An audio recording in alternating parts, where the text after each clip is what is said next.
So we've got a little generic shingles approach here for you.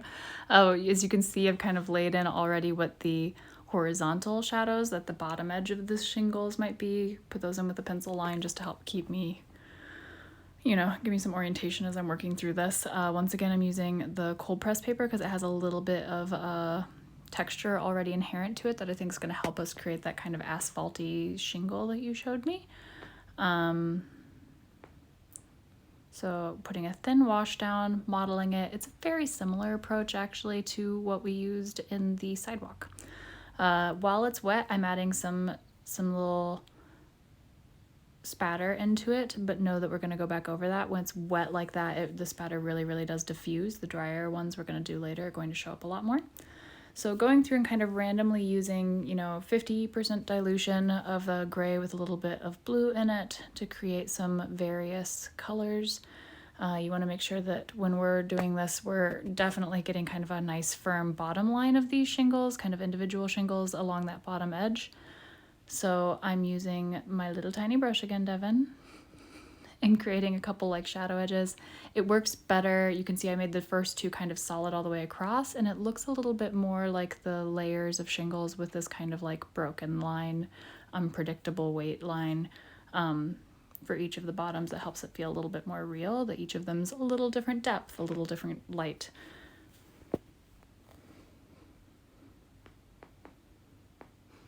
I also decided not to paint this entire rectangle, but mostly just this corner.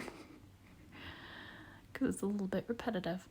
So then we're going to go back to adding some shadows in. I'm mixing another color because I like to have a few different colors of grays and blues and greens even to help me kind of create some depth.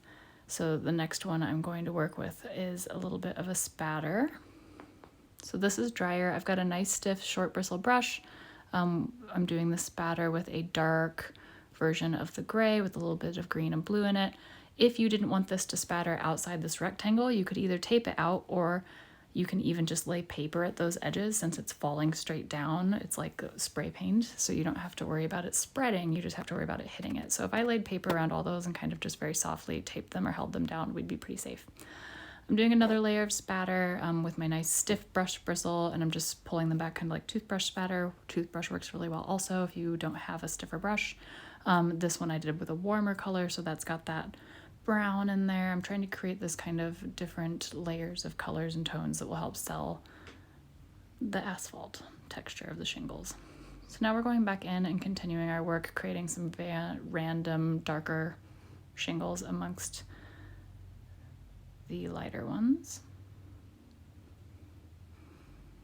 This layer has a little bit more green in it, a little more blue in it, and then as I run out of pigment, I'm assuming the light is coming from my right-hand side, so I'm getting lighter as I move to the right-hand side. So I'm always going to start on the left side and kind of work my way to the right side, and that way I'm kind of increasing the gradient to match the underlayer. Now you can see that it works a little better when I have a full complete shingle than these little lines, so I do have to go back through and kind of fill them in, make them a little smoother. The little lines don't help me very much, so I want it to feel like a nice solid bottom edge of the shingle pulling up towards the top. If it breaks up as it moves towards the top, it seems to matter less.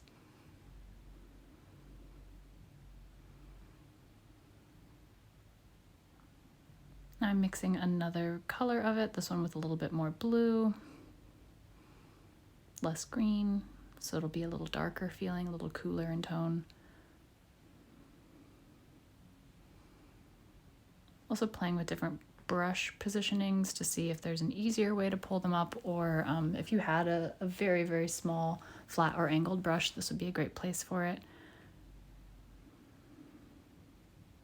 Because you definitely don't want them to come above the lines or be wider than the individual shingles, but you can kind of group them randomly. Some can be closer together, some can be further apart. Darkening a couple of these undershadow lines to be as dark or darker than the color of the darkest color of the shingles.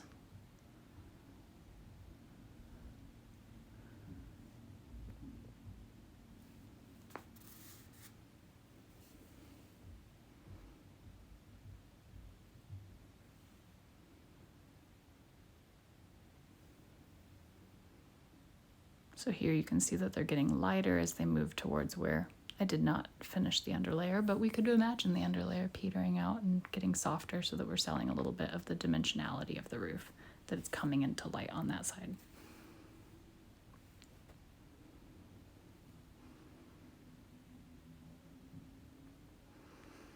So since I'm trying to be good, I will add a very soft wash over that area to kind of add the base layer going that direction, but I'm still not going to finish it all the way to the other side. I do like a little bit more spatter with this, so I'm going to actually add a bit of white spatter over it to add a little bit of dimension going the other direction, a little bit of highlight. If you don't have a white to use for that, you don't have to worry about doing it. That's kind of nice. Then we're going to dry it, and then we are back to here. So if you would like, you can also use a colored pencil to do the line work if you're feeling like this is faster, or you don't have a tiny enough brush, or your hands aren't steady enough. Sorry, traffic going by is very loud right now. Very loud. So I'm using kind of a dark black brown colored pencil, and once again that kind of stuttering little line work to help increase the edges, the bottoms of those, the depth of it.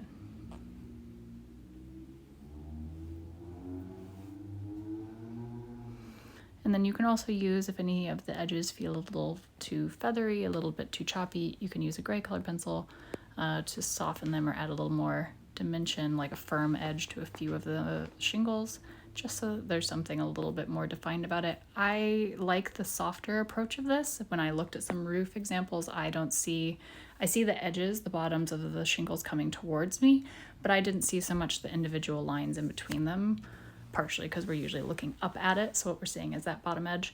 But I think that some variation between them to create that pattern works really well, but you don't necessarily need to create like the individual perfect lines of shingles in between them.